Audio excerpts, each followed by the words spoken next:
But that doesn't mean that we can heal every single mental illness behaviorally.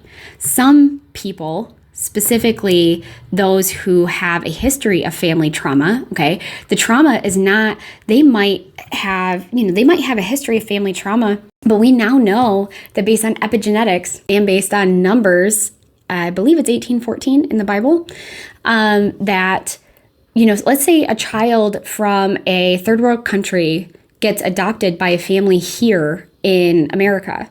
And when they get adopted, their family dynamic is super healthy. Everything about it is healthy. But the third world country that maybe they came from, their family history is full of trauma and fear and, all sorts of different reasons why, family members of theirs have had problems, okay? Well, we now know, based on epigenetics and the study of epigenetics, that can get infiltrated into your DNA. Now, it's not a part of your DNA. It's part of your epigenetics.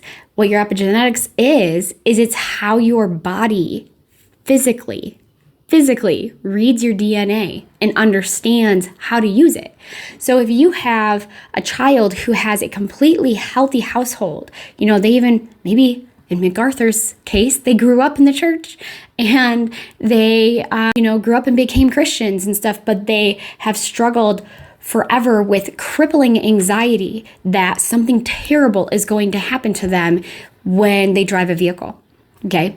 And they don't really understand why. Now they can go to CBT, they can go to cognitive behavioral therapy. And if the person is familiar with epigenetics, they might actually ask them to give them a family history. And if they end up finding out that they're adopted, they're going to say, how much do you know about your actual family? I'm sorry. Let me rephrase. How much do you know about your biological family? Because I would say the family that adopted them is the actual family. Anyways, how much do you know about your biological family and their history? And if they say something along the lines of like, I don't really know a whole lot.